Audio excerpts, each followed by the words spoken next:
It's almost February, the month, not the band. I'm Dave. I'm here with Andrew. And this week on BV Weekly, we talk Geese and Teyana Taylor on SNL, this weekend's Grammys, new albums we're loving, and more.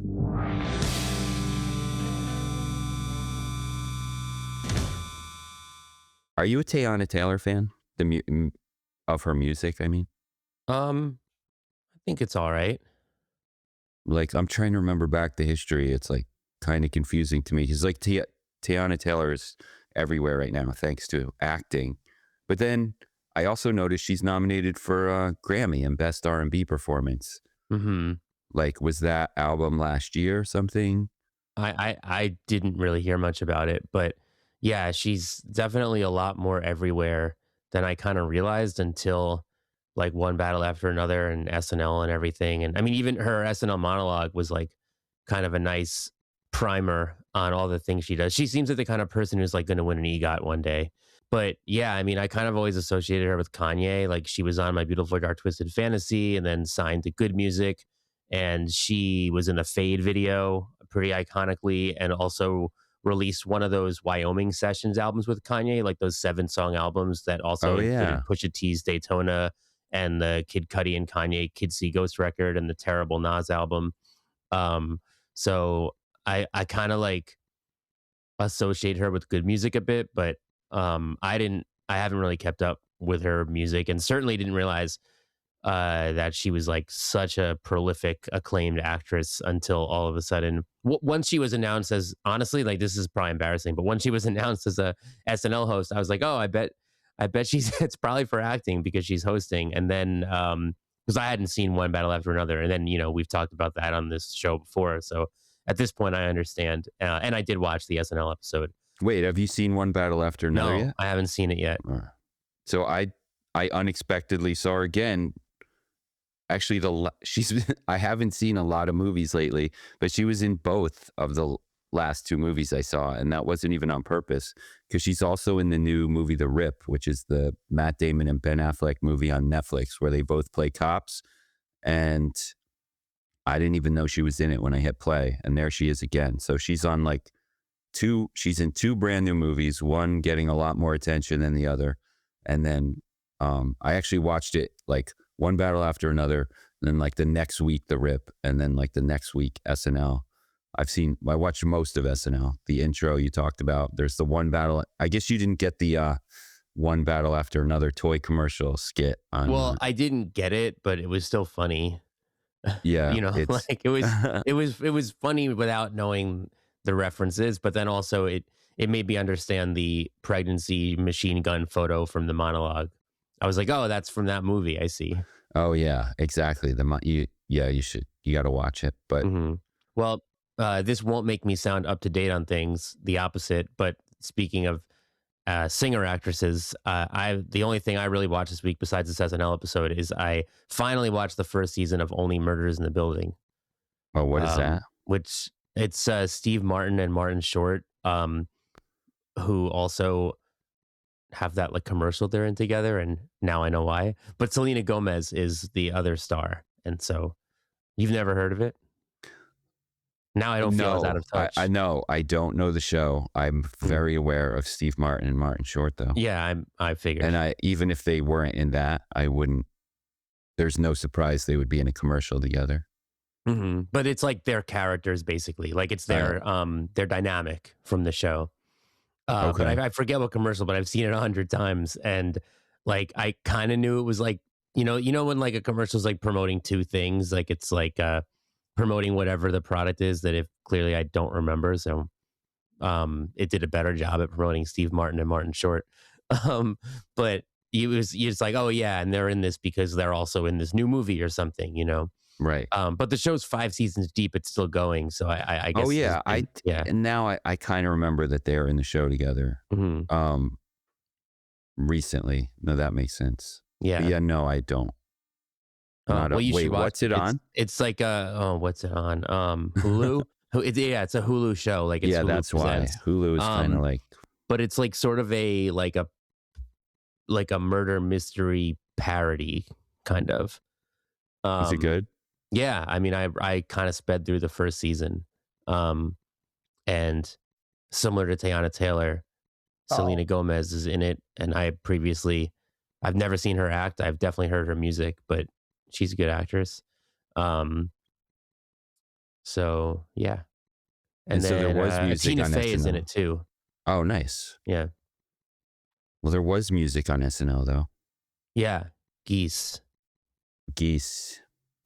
I liked it. Let's talk about Geese. So obviously everybody's talking about Geese on SNL because everybody talks about everything Geese does. At least everybody on social media.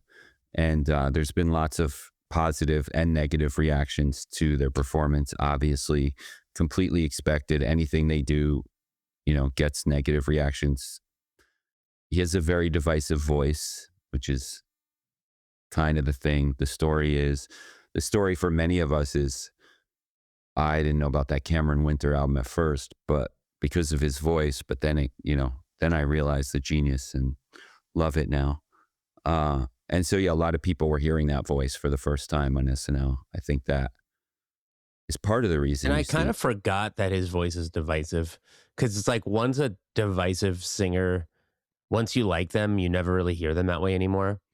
So like when people were hating it, I was like, what's there to hate? It's fine. Like I don't know. Like I was like surprised that it was inspiring hatred, but then I had to remind myself like, oh yeah, his voice is usually a turn off, often a turn off on first listen. But I think there were other reasons. But it like reminded me because I'm so used to his voice now that I just don't even think of it anymore as weird. Yeah, no, I totally get that as well. And let's talk about the two songs they played. They first played All Pays to Cocaine. Is that probably Probably butchering the no. It's pronunciation? AU is O. I know, like like but it's like a French word, right? But it's a pun. I know the title is like a pun Yeah. on. Yeah. Anyway, let's just keep going. But Well, so they went into that one, and this is a little embarrassing to admit, but I instantly got chills when they started playing that song, and it really brought me back to Brooklyn Paramount, where I saw them at the end of last year, which was one of my favorite shows of the year, and just reminded me at how amazing and chills and mind blowing it it felt to me. And so yes, I really loved it. But it was an interesting choice because it's such like a laid back song. yeah, it like the second one was Trinidad. Maybe I'm jumping ahead, but doing their most chaotic screamy song, I was like, oh, now that's badass for SNL because it like I definitely felt like they had the opportunity to do kind of a like shocking rock band on TV type thing, like, like at the drive-in or White Stripes or one of those like legendary moments. So yeah, opening with like this really chill song. If you didn't know who Geese was, like it probably wouldn't make you think that they're an edgy band at all. Yeah. Um, but I was glad that they closed with Trinidad. I wish they would play Cobra. I still think it's their best song, and I think if you have never heard Geese, it's a better introduction than either of song they chose. Yeah, there was interesting choices, but I agree they purposely did that contrast of like chill band and crazy band at the end. I appreciate that they didn't that even though they still kind of got and partially because of the strobes or whatever was going on, they still kind of got that crazy rock and roll moment and I thought they looked really cool. But I do appreciate that they decided not to smash any guitars or anything because it's just like every time that happens, you're like, all right, it just feels like a little trying too hard. No offense, Arcade Fire, but um, yeah, I I will say because I was really rooting for them and I wanted everyone to be walking away from this performance thinking that it was the greatest thing they ever saw. Or I mean, the negative reactions are great for them too because all press is good press, and your parents are supposed to hate Geese, are supposed to hate the rock and roll you love, but Which I'll just cut in and say makes no sense because Geese sound like the bands your parents like. but I was like slightly disappointed with some of the parts on Trinidad. Like it wasn't. I was trying to like hear it through people for the first time, and I just didn't think it hit as hard as on album. But it was still See, I cool. like the Trinidad performance. I thought that the first one, the one I won't try to pronounce since you already did the honors, um, like could have been a little more inspiring. Um, I don't understand why people are hating on the performance of either song because I thought that at worst they sounded perfectly fine. But that would have been the only complaint I would have had is like, why were they so perfectly fine? I kind of wish that they would have done opened with a song that was like a little more attention grabbing. It just seemed like kind of there to me. And that, but I also felt like they were doing a little bit of the detached, I'm too cool Julian Casablancas, Lou Reed kind of thing on the first one. So I was like, okay, I get it. I respect that.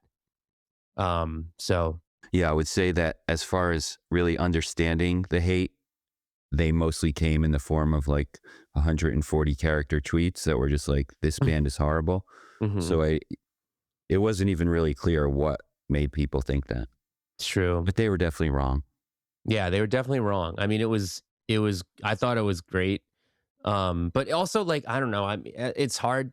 Nobody's at their best on SNL's stage. It's just like True. famously, it's weird, I mean, I was at the SNL taping when Chappell Roan debuted The Giver, and it's like you're sort of playing for nobody because like you're not really like facing the crowd even, and then also like a lot of people just the room isn't necessarily filled with your fans, and like even a song like Trinidad is best performed when there's kids pushing up against the barricade yelling along with you. Like it's just an odd um kind of like setup to perform music in general.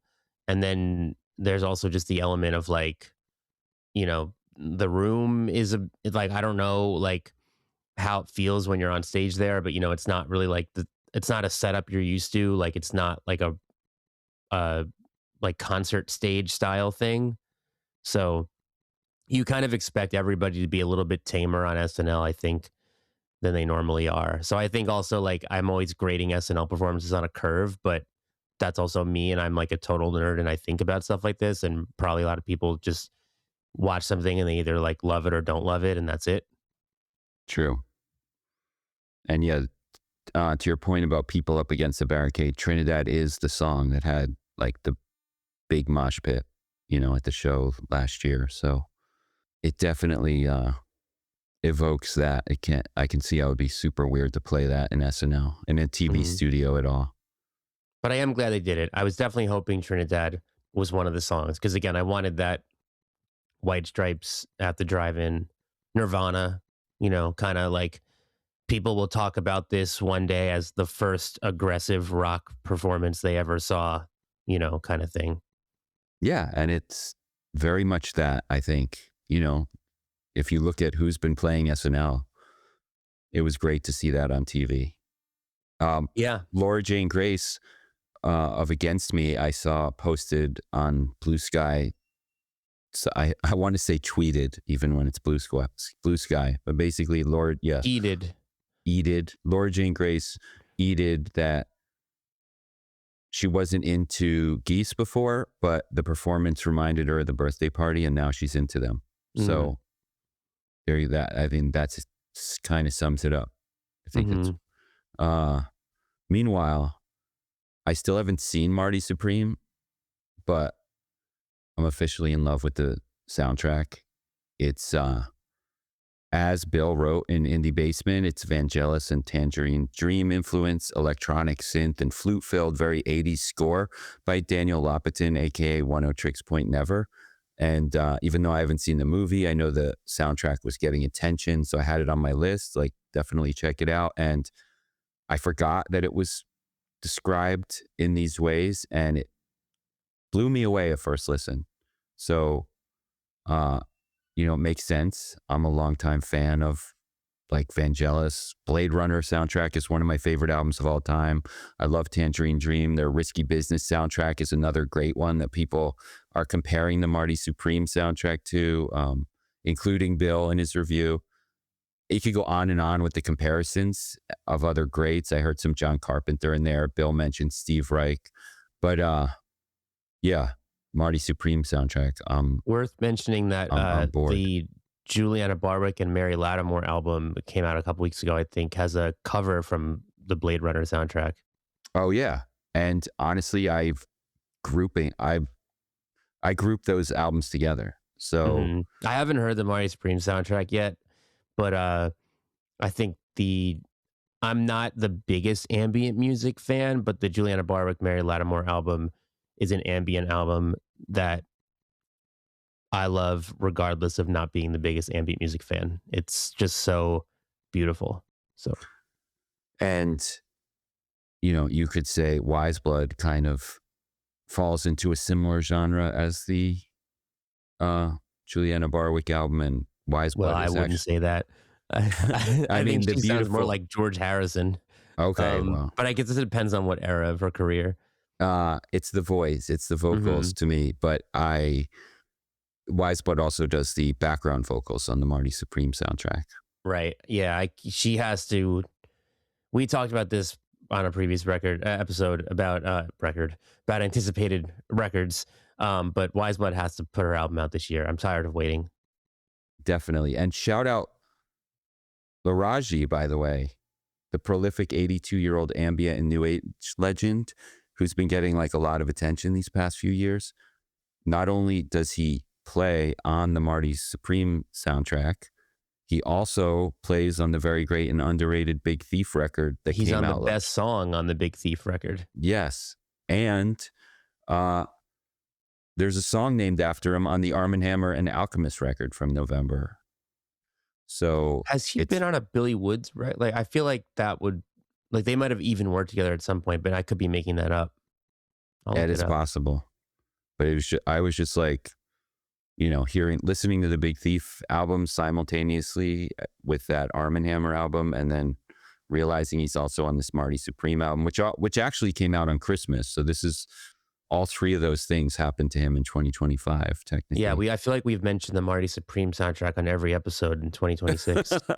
And he's 82. He's still playing shows. He played with Big Thief at their Forest Hill show here in New York City, and he's playing with Big Thief again in April at 2 shows in the UK. So yeah, I think he has probably lots more other stuff coming up too. He's amazing.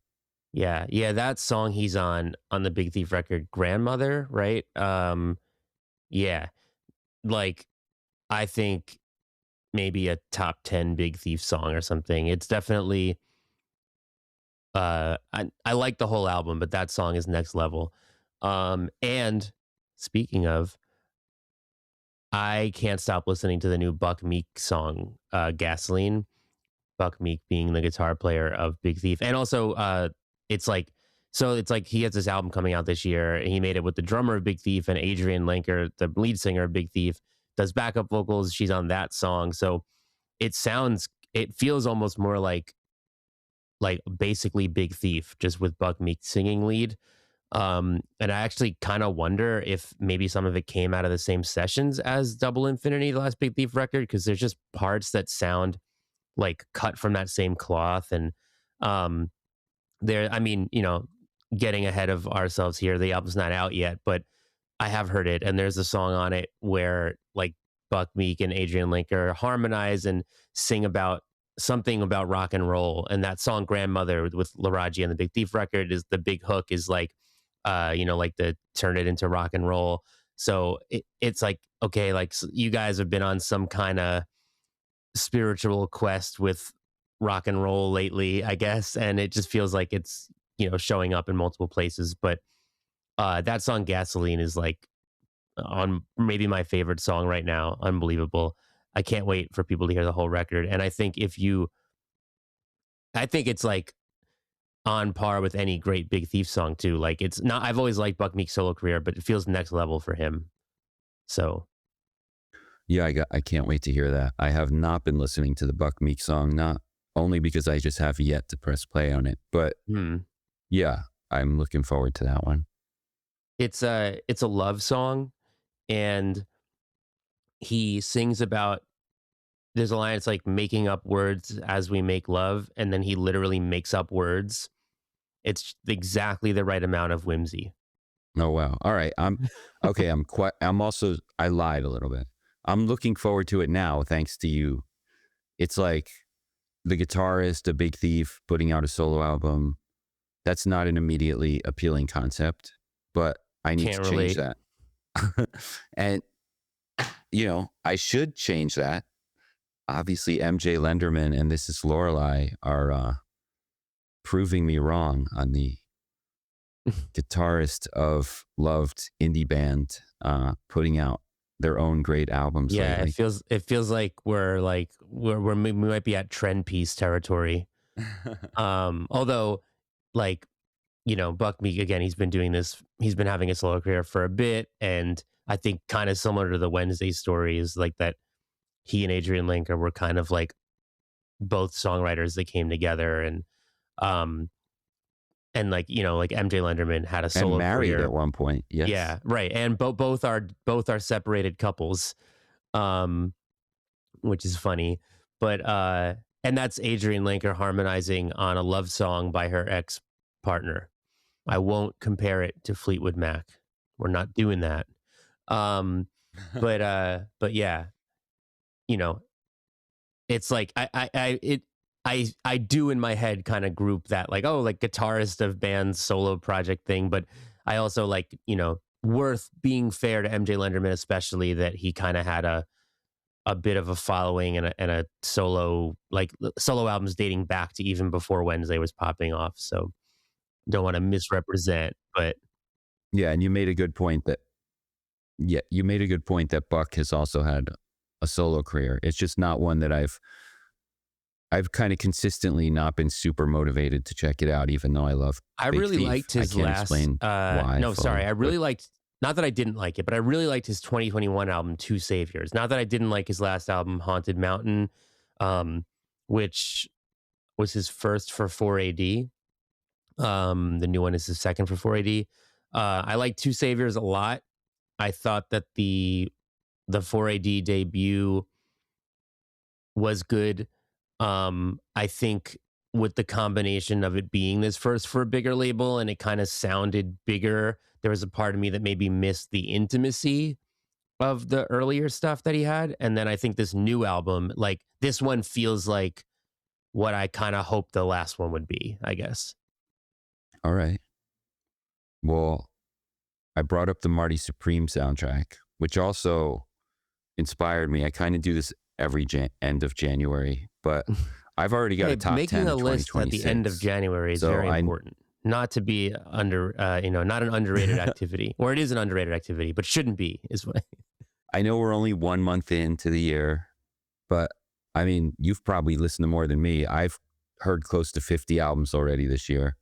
Um, I feel like I'm going to fall behind at some point, but this always kind of happens to me in January. I get very caught up in what came out in January. And Well, you're like still in list making mode, like it's fresh in your mind, and you're yeah, like, oh, I can't wait to like make my next list. And then and you have like a little more time because there's less coming out. So that's you're a kind big of like, part of it. Yeah. yeah. Cause like, yeah, by probably mid-February, definitely by early March, you're just gonna be like, oh my God, there's 15 albums out this week that I'm supposed to check out. So yeah, anything that's out now, you kind of get to spend a little more time with. There's also the thing where, like, as soon as we publish our end of year list at late December, I'm like done with 2025 albums. I think at the end of December, early January, I always get a little bit of like, oh, there's a few 2025 albums I'm just realizing just came out or I didn't hear, or I'm still catching up on other lists. So maybe those kind of I'll listen to, but it's like, nope, even though 2 weeks ago I told you this was my favorite album of the year, I never want to hear it again. And So you're done with Geese? I'm done. The Geese is like a weird one because Geese is almost like this is going into corny territory, but it's one of those. Do you ever have an album that's like so good and you don't want to hear it? Um, No. and it's like this is what I mean about I got chills when I heard them again on SNL, but like I haven't listened to the album in a minute. I can't explain it. It's almost like just this way you don't want to hear your favorite albums. It's just me. Well, I know what you mean. Like my brain like gets like a mental reset at the end of the year where I'm like, okay, I'm like done with last year's music. I've outplayed anything I like. I will say though that I do still revisit the Geese record. It definitely has a lot of staying power. Um and probably some of the stuff that I got into at the tail end, like during list season, I probably carried over into January. Um But yeah, I definitely do get this kind of instant like, okay, I'm looking forward. Like I made my January 2026 playlist. You know, it's got like all the new singles from all the albums I can't wait to come out. So I'm just putting my head in like what is happening this year mode. Like it's just this instant reset. So yes, basically same page. Yeah. And the Geese thing, I can't explain it. But I'm not sick of the album by any means. It's more just like something. Anyway, you want to hear my top 10 of 2026? Let's go. We got a top 10 of the year already. Yeah, disclaimer, this is very personal for two disclaimers. One, it's very personal. This would not resemble the Brooklyn Vegan top 10 if we went live with one. It would influence it, but it wouldn't be it. And the other disclaimer is there are no albums on it that came out today, January 30th, albums that we're going to talk about in a few minutes. But I also, knowing what albums came out today, I did listen to some of them, not all of them. I don't think the list would have changed anyway after today's release date. So, with that said, here we go. Number 10. This one's going to surprise you. You Andrew. even ranked it. Oh, I ranked it. Yeah. Wow. All right. The ranking, take it with slight grain of salt. No, but still. Yeah. Slight grain of salt on the ranking. But I ranked it. Number 10. Over with Neverland. You're just I can't see your face right now, but I know you're shocked at this one. Hey, I'm surprised, but I will say what I heard of it sounded pretty. Yeah, pretty is a good word. And throw it in there with the Marty Supreme album. Yeah. Since I ranked it, I could have chosen many of the 50 plus records I've heard this year for this number 10 spot, but I went with one that I expected to listen to just once to, kind of like see what it sounded like. But I found myself wanting to come back to it more than a bunch of the others. So Over are most known for their influential 90s black metal albums, but they kind of left metal behind long ago and started churning out albums of various electronic styles. You could actually call this one, like I said, the same genre as Marty Supreme. Definitely not black metal, no metal on there. It's progressive electronic, ambient, synthwave. They're probably one. Sometimes they feel a little self-conscious about choosing like an album of this genre because there's probably many other great records doing this same thing that are as good or way better. But until I find them, Norway's legendary Over gets my number 10 spot. This is probably also the only album on my list, spoiler alert, that we haven't really talked about on this podcast. Oh, and I guess it technically came out 2025. This one, December 31st. So Over, Neverland, and number 10. Number 9, Rock Marciano with 656. Old Reliable from New York City's boom bap revival leader. I would have been surprised if I didn't like this one. This one could definitely potentially go higher later. Haven't had like a ton of time to listen to it, but Rock Marciano predictably on my list at number 9. I think it's so good. Like, in a way, I almost think like you're underselling it because it's like, he gets all the credit for kind of like helping to bring back like the boom bap stuff that also Griselda gets credit for. And I think he even gets credit for influencing them. Um, and there's so much of that now. And a lot of it is artists that I think like, you know, are so prolific and often just kind of end up doing something that sounds the same a lot of times. And it just becomes like, how many records can you love when they're also similar? And I just feel like this one like stands out from all that. And like, even like in a way that his last few didn't. Considering how high I've ranked his other recent records, that's a big reason I say this one could potentially go higher for sure. Yeah, I won't be surprised if we're talking about this one by the end of the year, like with higher regard than a lot of this year's rap records, maybe than, his last few. But yeah, again, like everything he does is good, but there's something about this one, I think. Also, I don't know if it's because the Twitter algorithm is like so finicky. And once you like look at one tweet for more than 3 seconds, they just show you everything on that topic. But I've been seeing so many Rock Marciano tweets for the past like week, like about him, from him. But yeah. So it feels like a lot of people are talking about this, but maybe my algorithm is just showing me like the 12 people that are talking about it. All right. Speaking of somebody that everyone was talking about on Twitter, at number 8, you might be a little surprised that I did this. ASAP Rocky with Don't Be Dumb. Long awaited New York. Surprised in what way? Surprised that I personally would submit a list with ASAP Rocky one higher than Rock Marciano. I like the A$AP Rocky album more than the Rock Marciano. Okay. They're both really good. So They're there's both really no good. surprise here. Yeah, the long-awaited new album from the New York rap giant found its way into my regular rotation. I mean, there's a lot more variety here. I don't mean that Yeah. in a negative way against Mark Marciano, but to me, that is why it absolutely deserves a higher spot than Rock. Yeah. I agree. I mean, it's like, it just feels like there's just so much you can get from it. So I agree with you. Now that you've heard it, because I know that I compared on when it first came out, I said the song STFU sounds like him rapping over the Prodigy. Do you hear that reference? I know you're a bigger Prodigy fan than me. Oh, I forgot to listen for that. I'll have to get back to you next week on that one. It honestly, like it kind of just sounds like the instrumental was maybe like based on Firestarter. Like almost, I almost wonder if it was intentionally written to sound like that. So I'd be surprised if whoever made, I forget who produced it, whoever made the beat, if they were like, oh, I didn't even consider the Prodigy, I'd be surprised. But anyway, go on. Number 7, an album that was already mentioned on this episode, Juliana Barwick and Mary Lattimore with Tragic Magic. Like you said, super beautiful, dreamy, magical, mystical collab between ambient pop artist Juliana Barwick and prolific ambient harpist Mary Lattimore. And yeah, it's just as special as you would think it would be, and as we've said it was earlier. And number 6, this is where I threw the Marty Supreme soundtrack in. I didn't know where to put it. Like I said, take the ranking with a little grain of salt. And it's another one that's technically 2025, came out on Christmas.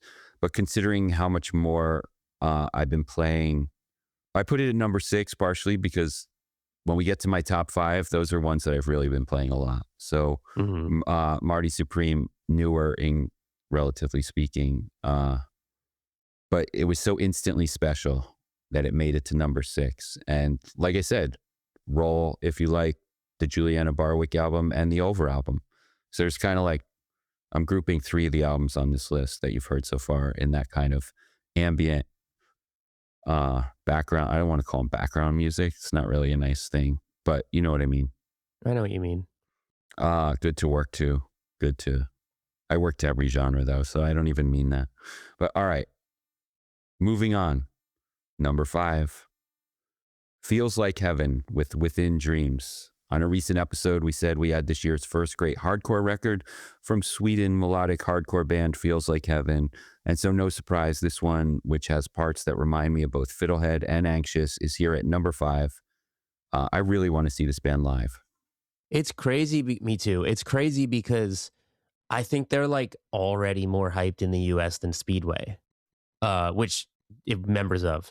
But it just seems like they're like popping off, and I hope that means that they tour here, because I don't think Speedway has toured here yet, or like even played Sound and Fury or something like that. But being the more melodic band, I do wonder if we're getting kind of like a Koyo, Secret World, Fiddlehead, like one of those situations where like all of a sudden there's a catchier side project, and then all of a sudden the side project is like bigger and touring more. Right. So yeah, it just feels like everybody's hyped on this record, you and me both. So I hope they tour here. Yes. Number 4, Ruins of Beverast with Tempful Schlaf, the 7th album from the German metal guy who mixes doom and black metal into a gothic sounding mix, was destined to make my list. And though it's not my favorite Ruins of Beverast album, it's something I find I just keep putting back on. So if for no other reason than I've listened to it a lot, Ruins of Beverast gets number 4. All right, number 3 is a little more surprising. I'm looking forward to your reaction here. Number 3, I've got Colossal Rains with Feral Sorrow, the new Wow. doomy post-hardcore sludge metal-y project from the vocalist and other members of 2000s Philly hardcore band Blacklisted, is my big surprise of the year, and with songs that really have been moving me and sticking with me, which is why it has earned a number 3 slot on my list. Well, I forget where you stand on Blacklisted, but this band almost seems more up your alley. Well, there you go. So I'm right about that. Yeah. Oh, you're looking for me to answer that. Yeah. Yeah. Yes. Yeah. Probably. Did you ever listen to the last year they had another band called Static Clone with an album? Did you hear that one? I feel like I did, but I kind of forgot. It was like Motorhead-ish D-beat crust stuff. Right. Which is a little less gonna Okay. hit Yeah. me. Yeah. But yeah, I mean, Blacklisted is like I the last couple Blacklisted records where they got like they were like a hardcore band, like you said, but they got pretty experimental on those records. I like that's right up my alley. Like hardcore bands doing weird stuff. Honestly, like I think you could that last Blacklisted record you could easily include in a conversation about like stuff that paved the way for like Turnstile and you know Angel Dust and stuff like the sort of like genre pushing hardcore we've gotten these past few years. But interesting to hear them making a record now that kind of sounds like Mastodon. So not surprised you love it, but I agree it's sick. Didn't expect it to be your number 3, but I do get why this one's up your alley. Yes. The band again is called Colossal Rains. All right. Number 2. This one you're going to like. IDK with ETDS. Ooh. Well, my first reaction is I think I just guessed number 1. But yeah, I was wondering if this was going to top Rock Marciano and A$AP Rocky for you as your favorite rap album thus far, because I think it's mine too. Yeah, technically a mixtape, whatever that means. It's ridiculous. He like tweeted the other day, he was like, oh, I didn't even plan a tour for this one because it was just a mixtape. I'm like, come on. Like you have Pusha T and Black Thought on the record. Like all the beats are original. It's a concept album. Like, come on. Anyway. Yeah, this one just blew me away. On first listen, I think I said to you, I finally listened to the IDK album. This may be my favorite album of the year already. I still put it at number 2, but we've already talked about this one a bunch just last week. I like it. MF Doom is on there, DMX, RZA, Joey Valance and Bray, who are not artists that we give a lot of attention to, but are like maybe bigger than anybody else on this album, including IDK. But yeah, or I guess Pusha T is maybe bigger right now. Pretty popular, but yeah, I mean, their presence intrigued me. They intrigue me. I don't have a stance yet. I mean, they headlined Summer Stage here recently. No, they're big. Yeah, they're big. But yeah, this record's amazing. And I mean, I feel like I may be comfortable saying that it's, well, I don't know, recency bias. I was going to say it's maybe my favorite thing he's ever done, but then I remember how much I loved some of his earlier stuff at the time. So we'll see. But it's so good. It's like blew me away and surprised me. And again, I see stuff on this one on Twitter too, and it feels like same thing kind of where even though I made fun of that tweet, it does feel like it's popping off in a way that was more than even he expected, and I think more than probably I expected. So it does seem like stars aligned for this one, I think. All right, I guess you guessed my number 1. It's a little embarrassing. I'm sorry. I feel guilty almost, but it happened again. All 25 songs and all 24 acoustic versions he put out days later, collectively these 49 country tracks from Zach Bryan on an album called With Heaven on Top is sitting at my number 1. I'd be lying if I just said it didn't hit me in that way. So there you go. So I think your whole list except Ruins of Beverus and Over is probably, if I made a top 10, probably on mine too. Oh, wow. Yeah. Nice. Oh, wait, even Colossal Um, Rains? oh, all right. Maybe not them, but I like that record. Um, so maybe we have 7 of the same So top 10s. if you remove all my albums that have electric guitar, we have a very similar list. Oh no, Over doesn't Feels have like guitar. heaven. Yeah, I was like, wait a minute. Oh yeah, Feels um, Like Heaven. All right, scratch that. but I would Delete add that. actually. Yeah, no, I'm not deleting it. We're leaving that. That was a funny that you're gonna live that down.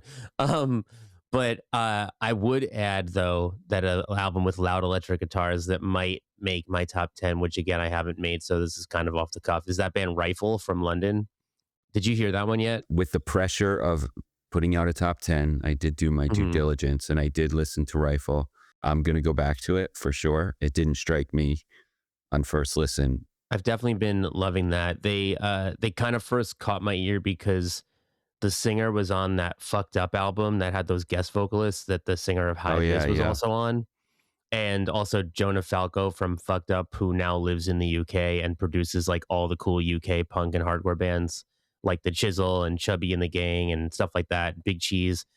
He produced this record. The guy from The Chisel does guest vocals on this record. So it's like all in that world. And I think it's really good. And then I'm trying to think if there's anything else I love. Oh, I love the Jana Horn album.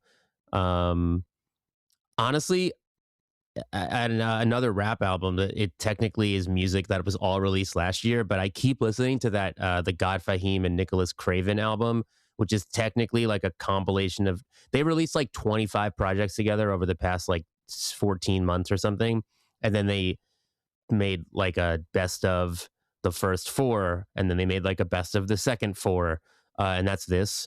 It's called Ultimate Dump God 2, and I keep listening to that. Really good. Definitely goes well with Rock Marciano. And you said that you don't know if anything from this week would make your list, but I probably would have the new Joyce Manor album on my list, which is out this week. I used to go to this bar. It's like I can't I almost can't believe like just how consistently good Joyce Manor are. They just seem to just keep doing it. Um, and it's just a great record. I think like my favorite part about it is that it's super short and it ends really, really abruptly. So it's just like it feels very classic Joyce Manor and like that no fat kind of like it doesn't even have an outro. It just like stops. Like it's I almost like the Beatles I Want You She's So Heavy where like the song like just cuts off and you kind of like are like, whoa, what happened? It's over. Like that's kind of how it ends. And I like that. listened to it on Wednesday night and definitely thought that it turned off or that there was a mistake for both reasons you mentioned, the Yeah. abruptness, but also how short it was. Because I was Yeah. like positive that it couldn't have been finished. I love that they're just like over 15 years, 7 albums into their career, and they're just like, there is no reason for us to make an album that lasts more than 20 minutes. Um, but I also think like there was a tweet recently from another band, I think, and it was like, it was talking about how every Joyce Manor album just has like an all-timer Joyce Manor song. And I think Well Whatever It Was is this album's like I want to hear it at every Joyce Manor show going forward. And I agree with that take. Um that there is just like an amazing Joyce like even the Joyce Manor albums that are like a little bit less amazing have a song that's like a 10 out of 10. And I think that Well Whatever It Was is the Joyce Manor song that belongs in the new Joyce Manor canon.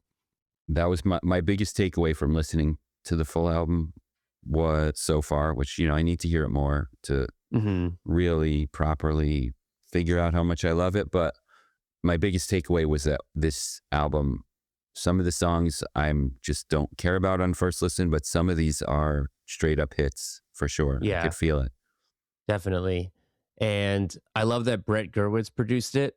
He has this, he plays guitar in Bad Religion and founded Epitaph Records and Who put out the signed Joyce album? Manor. He what? Who put out the album?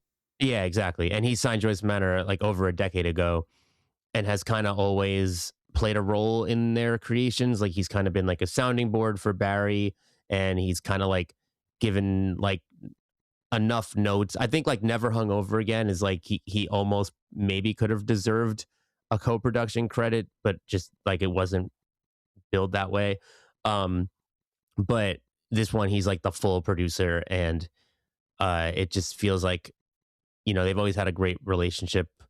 And so I think it's just a like very natural thing for them to go with Brett, and the record sounds really good. And they had done a few with Rob Schnapf, who I love what Rob Schnapf does with punk bands. And so like, I don't know, just making a record with Brett Gerwitz just feels very like, you know, Joyce Manor doing what they do. Brett gets what they do. It just feels so them. So I like that. Did you watch Joyce Manor's Perfect 10 for Pitchfork? Yes, I did. I really loved that Barry picked AFI Sing the Sorrow, and talked about Brett being inspired by the Jerry Finn production of that and other records. And I loved, in general, I thought the whole list was cool. Like, um, it was also Chase picked, oh God. Yeah, I'm Well, forgetting Matt picked Mojave 3, and he That's was what I was saying trying how to like think he of. knows like the kids are so into slow dive now, and they should make sure they also listen to this other slow dive related band. I thought that was cool.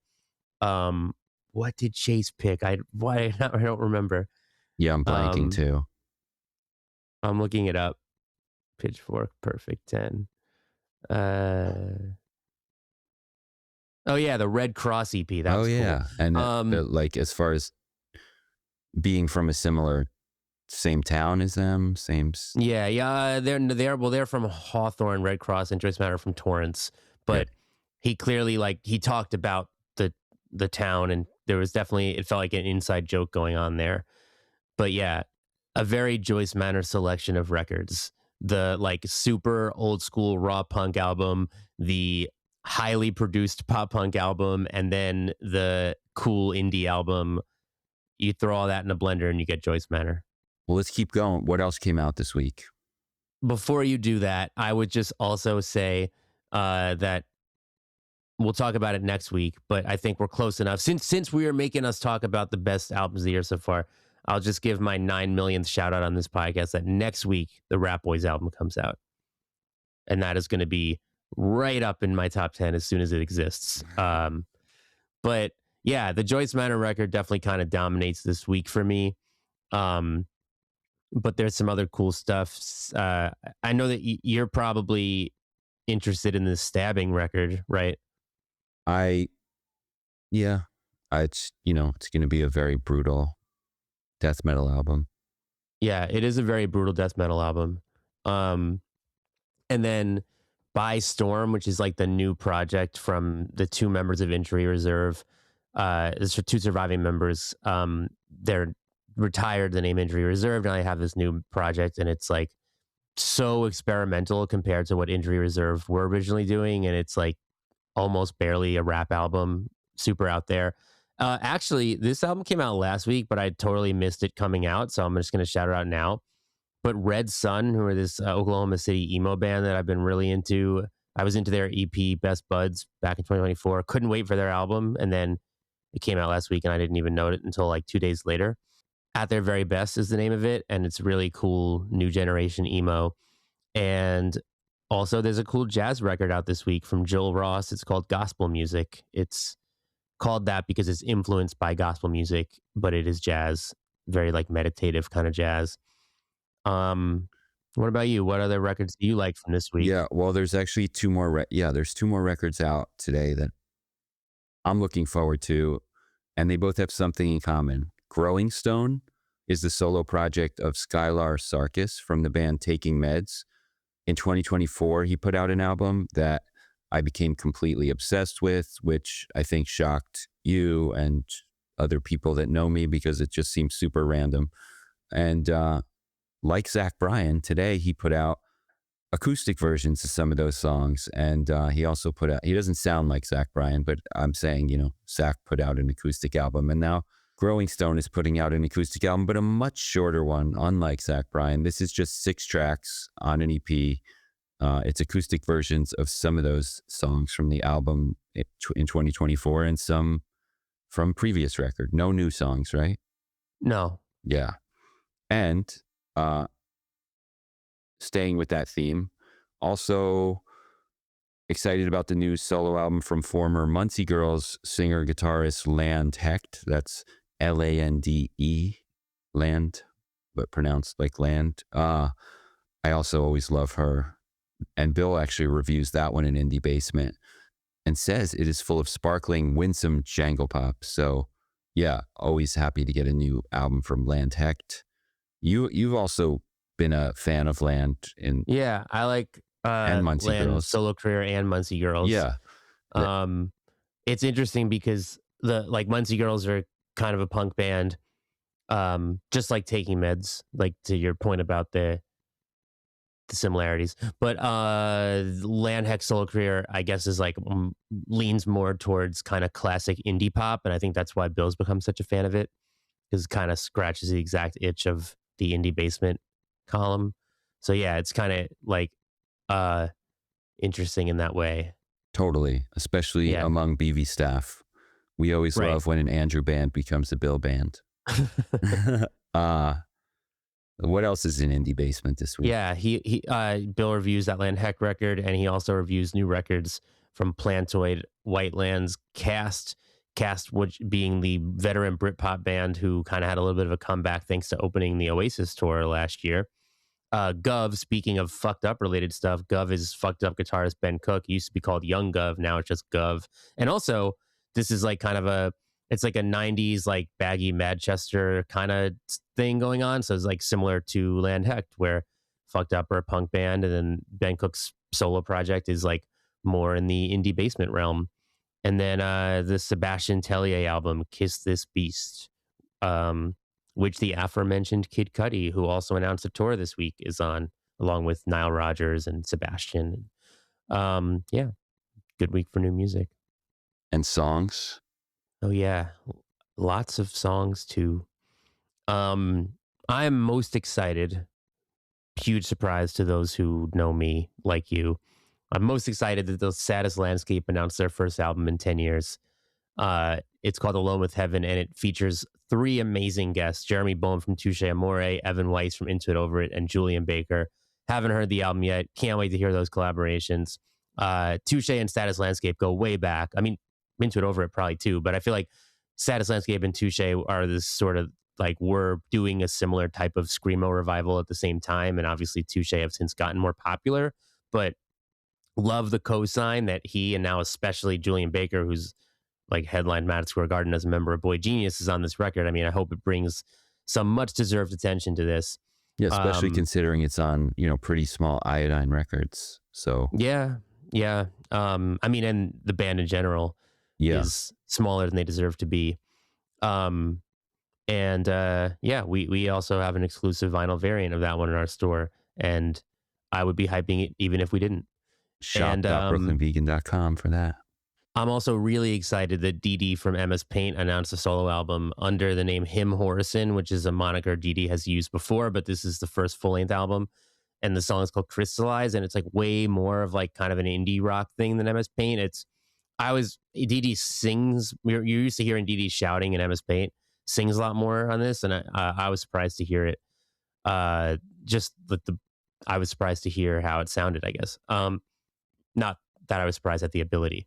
What else is the Fear of Men singer guitarist Jessica Weiss announced a solo record, and most interesting to me is that the first single is a duet with Carson Cox of Merchandise, who we also have been kind of waiting on this potential comeback from. They had said an album is on the way, so that's pretty cool.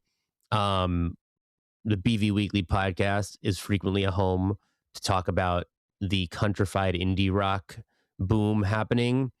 And one of the bands, the sort of like soul UK band that we tend to bring up in that context, is called Brown Horse.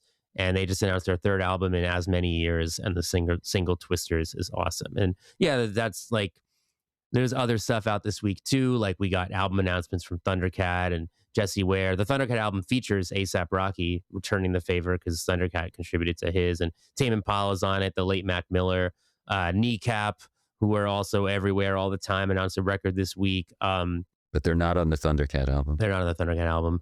Also cool is that Marco Pini from Sorry has a new project called RAP Magic, and it's on DFA, and the single was produced by James Murphy. So kind of an indie sleaze revival there. They're touring with Fuckers. Sounds like a perfect match.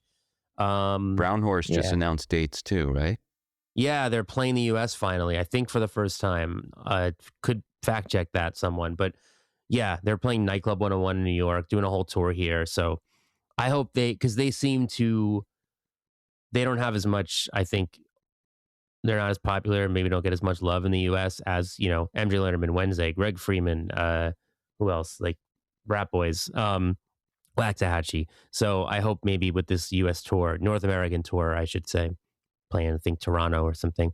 Hope it rises their profile in our hemisphere. So yeah. The Grammys are this Sunday, which means we'll finally find out if Turnstile put out a better metal song than Dream Theater.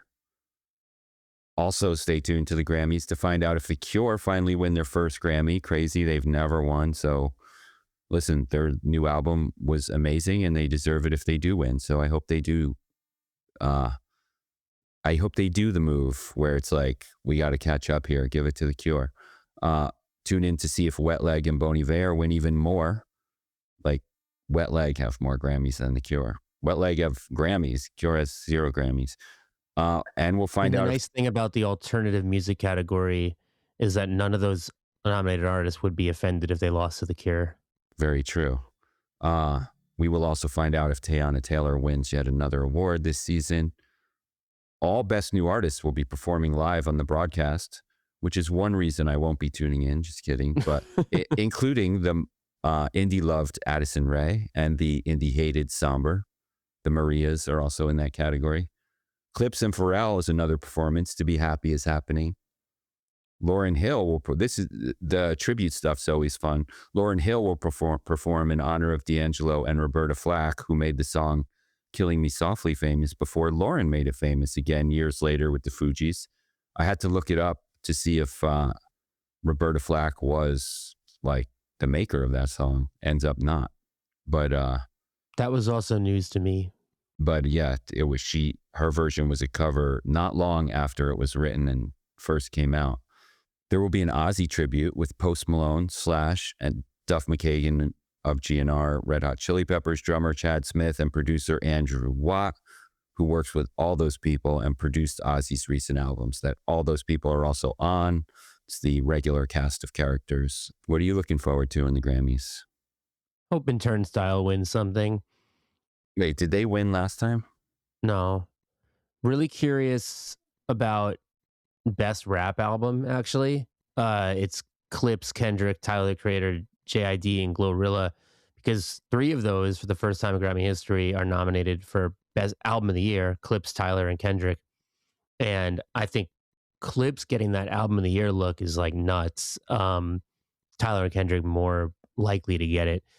So I would kind of love like a scenario where Clips wins Rap Album and maybe somebody, but then again, it's like, let's just say if Kendrick wins Album of the Year, that he's kind of got to also win Rap Album, because it wouldn't really make sense if he didn't. So anyway, I'm just kind of curious what happens with that category, and with like kind of with hip hop being more represented than usual in the big categories this year. Looking forward to that. Curious who wins Best New Artist. Not really invested. No one that I'm really super psyched on is nominated, but I'm definitely curious.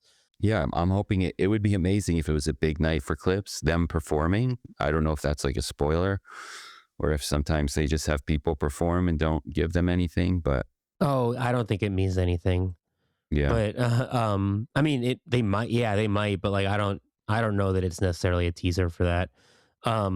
But yeah, it could be a really big night for Clips. And I mean, I always think about how the Grammys and the Super Bowl are a week apart, and we have Bad Bunny playing the Super Bowl next week, and then Bad Bunny is also up for Album of the Year. So it could also be, and record and song. It could also just be a very, very Bad Bunny couple weeks, because if he wins big, then it's like he's going to be everywhere. And then he's got the performance, which is going to, as we've talked about multiple times, going to rile up a lot of Americans, especially those on the right wing, especially with, Bad Bunny not touring here because being afraid that the people who would come to his shows could be detained by ICE, and he made that decision before we got to where we are now.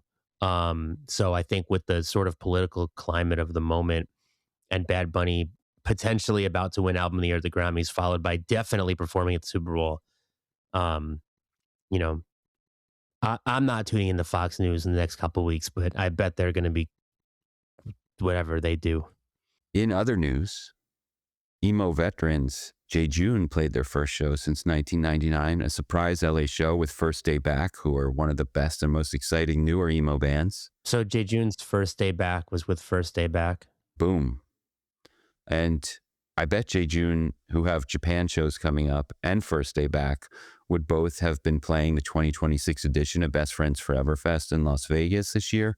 But unfortunately, I can't remember if we mentioned this before. The fest is sadly taking 2026 off as they look for a new venue because the outdoor parking lot venue that also hosts punk rock bowling is turning into an actual parking lot instead. They did say they might still have like a few events there a year, but it was like basically an event space on a big, paved spot. Now they're just going to keep cars in it at all times. I think there's a Joni Mitchell song about this. Jeff Buckley has achieved his first U.S. Hot 100 hit single 29 years after his death with Lover You Should Have Come Over at number 97 this week on the charts, thanks to, of course, TikTok. Donald Trump, back to the Super Bowl for a second. Donald Trump says he will not be attending. And as for performers Bad Bunny and Green Day, he said, I'm anti them, adding, I think it's a terrible choice as it does sow hatred. Terrible. Sorry, I didn't do it. All it does is sow hatred. All it does is sow hatred. Sorry, I couldn't even quote him right or do a good impression. You know what else sows hatred? ICE. Meanwhile, Bruce Springsteen spoke out against ICE in his new song, Streets of Minneapolis. And if you're listening to this episode the day it comes out, Tom Morello, Rise Against, and others are playing a benefit show for the families of ICE victims. Families of ICE victims, Renee Good and Alex Preddy in Minneapolis tonight. That's Friday with special guest. Fellow classic rocker Neil Young has also been speaking out and has offered free memberships to his website to anybody who lives in Greenland. No word yet if any of the island's 57,000 residents have taken him up on his offer to listen to his music for free. Billy Bragg, also always one to speak out against injustice, has a new song out about Minneapolis too that he wrote, recorded, and posted within 24 hours. That one's called City of Heroes. And right before we started recording this episode, NoFX released a song called Minnesota Nazis, a version of their song Huntington Beach Nazis with new lyrics. After having a quiet 2025, Bikini Kill, who have yet to announce a Minnesota song as of this recording, have announced they will be going on a tour this September. Rest in peace to reggae legend Sly Dunbar of Sly and Robbie, who, in addition to producing and drumming on countless reggae classics, worked with Bob Dylan, Mick Jagger, Madonna, Sinead O'Connor, No Doubt, and so many more. Some have said he might be the world's most recorded musician. He's definitely one of those, if you don't know him by name, you've heard his style 100 times, and it's so recognizable and so influential and so important. But yeah, rest in peace, Sly Dunbar. On a new episode of the BV Interviews podcast, not to be confused with BV Weekly podcast, Bill talked to the Cribs. Go check that out. And as we said earlier, you could pick up that new Saddest Landscape album of exclusive limited to 100 at shop.brooklynvegan.com. We also have an exclusive variant of the newly announced Free Throw album. Hey, Mercedes just announced reissues, which we have in the shop. Those are actually moving. Go pick those up. I mean, all this stuff is moving, but those are especially moving. And yeah, we appreciate you listening. Please like and subscribe to this podcast. And we'll talk to you next week. Thanks for tuning in. Dave and I will be back every Friday morning with new episodes of BV Weekly. And in between the episodes, you can always get much more from us at brooklynvegan.com, on all of our social media, including Facebook, Twitter, Instagram, TikTok. You can pick up records from us at shop.brooklynvegan.com. And if you like what you hear, tell your friends about us, subscribe to the show, give us a good rating. All that little stuff goes a really long way. It really helps us a lot, and we really appreciate it. So until then, thank you again, and see you next time.